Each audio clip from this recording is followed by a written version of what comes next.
Hi guys, నా పేరు వచ్చేసి శ్రీకాంత్. నేను సికింద్రాబాద్ నుంచి కన్యాకుమారి స్టేషన్ వెళ్ళడానికి స్టేషన్కి వచ్చాను. ఇప్పుడు వచ్చేసి మనం ట్రైన్ ఎక్కుతాము అండ్ రెడీగా ఉన్నాను ట్రైన్ రావడానికి.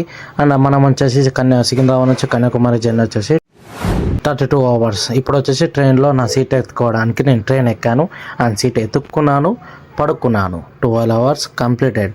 ఆఫ్టర్ ఒక వ్యూ వచ్చింది, ఆ వ్యూ చూశాను, ఎంజాయ్ చేశాను. దాని తర్వాత తిరుపతి వచ్చింది. తిరుపతి వచ్చాక అక్కడ కూడా ఆపేసి ఒక వీడియో తీశాను. ఒక వీడియో తీసుకొని అండ్ తిరుపతిలో ఎలా ఉంది ఏంటి అనేది ఎక్స్ప్లెయిన్ చేసి దాని తర్వాత మళ్ళీ ట్రైన్ ఎక్కాను. దాని తర్వాత మళ్ళీ ఒక వ్యూ నాకు కనిపించింది, దాన్ని ఉడక క్యాప్చర్ చేసి మీకు చూపించడానికి మీ ముందుకు తీసుకొచ్చాను. దాని తర్వాత అరుణాచలం వచ్చి తిరుమన్నమలై అంటారు. ఆ ట్రైన్ కూడా దాని మీద నుంచే వెళ్తుంది, అది కూడా క్యాప్చర్ చేశాను. అండ్ స్టేషన్ కూడా చాలా బాగుంది. మనకు వచ్చేసి 32 hours జర్నీ. మనం డే ఆఫ్టర్ నైట్ దిగుతాం కన్యాకుమారి. దిగంగానే చూడండి కన్యాకుమారి రీచ్ అయిపోయాను. 3 అయిపోయింది. అండ్ నెక్స్ట్ రూమ్ తీసుకొని కన్యాకుమారి కూడా ఎలా ఉందో చూపిస్తాను. Please subscribe my channel, support.